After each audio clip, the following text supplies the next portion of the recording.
en realidad, porque en cierta forma, para que la audiencia tenga un poco de contexto, así yo voy investigando, bueno, mi labor es investigar redes de amenazas, también redes de terrorismo por todo el mundo y por cierto en América Latina. Y yo empecé esa labor hace 10 años atrás.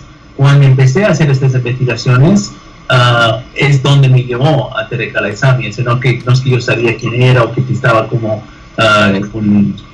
haciendo un enfoque específicamente sobre él. Yo estaba mirando redes de Hezbollah, redes de Irán, redes de terrorismo islámico por todo el continente, y eso es lo que me llevó a Tarek al-Aissami. Más bien creo que tú y yo nos conocemos por eso mismo, porque tú también estabas investigando las redes de corrupción detrás de Tarek al-Aissami, bueno, y ahí un poco nos empezamos a compartir.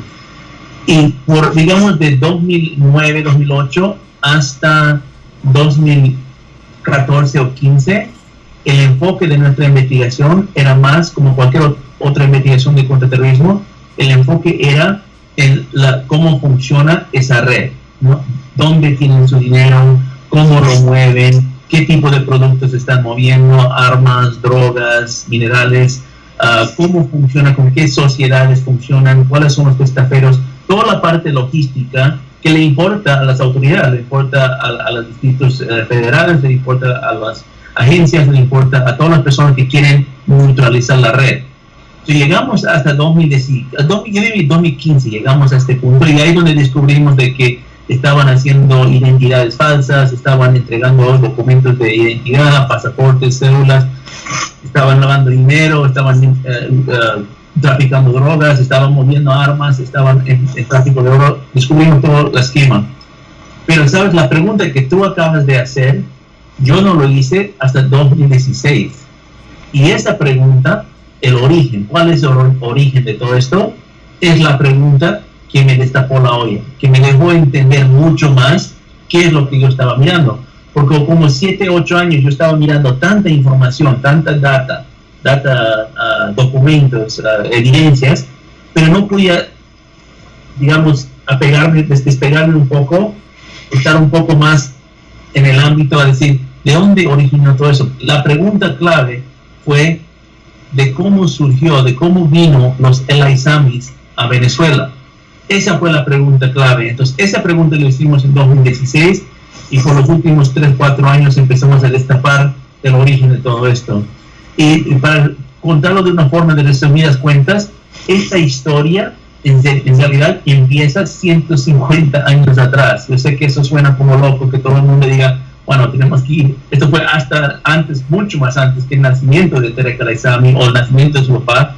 Pero lo que toda la audiencia tiene que entender es, para entender la relevancia de Tarek al-Aissami en Venezuela o en América Latina por general, tienen que entender de cómo vino la migración de Medio Oriente a Venezuela.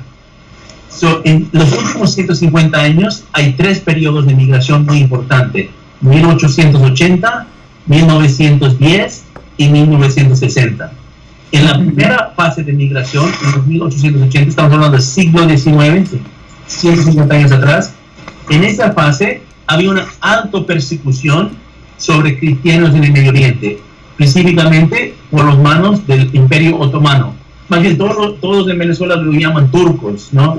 Como si fueran de Turquía, a muchos de los migrantes del Medio Oriente, por la simple razón que fue Turquía en ese momento, que es el Imperio Otomano, que entregaba los documentos para los refugiados que estaban saliendo fuera a buscarse refugio. Entonces les llaman turcos porque tenían documentos de Turquía, pero en realidad no eran turcos, eran libaneses, eran sirios, eran armenios, eran de todos muchos otros países.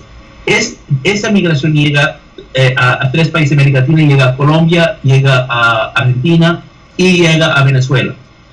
Ahora, adelantamos en 1910, eso es del periodo que se llama el genocidio de Armenia. Más bien, la palabra de genocidio viene de ese episodio, porque eso fue la primera vez que en época de la historia moderna que se conoció un genocidio tal y como es. Y ese genocidio fue a manos también del Imperio Otomano. Entonces, otra ola de migrantes, mayormente de Armenia, salieron del país, mayormente cristianos maronitas, salieron del Medio Oriente y vinieron otra vez a Venezuela. Y el último periodo es 1960, y en esa época ya no había Imperio Otomano, eso se colapsó, pero lo que había es algo que se llama el Partido Baaz. en Siria, una dictadura militar socialista en Siria, que empezó a capturar el poder, capturó todo el poder en el país y otra vez empezó la persecución. Entonces otra vez minorías empezaron a salir de Siria en esta ocasión y llegar a Venezuela. En esos periodos, estamos hablando del periodo de más o menos 80 años, en ese periodo de 80 años se construyó algo que se llama una ruta clandestina. O sea, dentro de los refugiados se escondían actores subversivos, se camuflaban como refugiados y llegaron a Venezuela y América Latina. Esa práctica, Joseph, no se ha eliminado. Hay una etapa de ese procedimiento de involucrar a terroristas dentro de los refugiados, dentro de las personas que piden ayuda a los gobiernos, y se ha hecho como una regla. En el siglo XXI también se usa muchísimo. No, esto ha sido perfeccionado. O sea, como estamos hablando, esto se fue elaborándose de hace más que 150 años. Entonces, a hoy en día, 2020, hay más refugiados en el mundo hoy en día que fue durante la Segunda Guerra Mundial. Hay alrededor de 70 millones de refugiados a nivel mundial, si va por las figuras de las Naciones Unidas.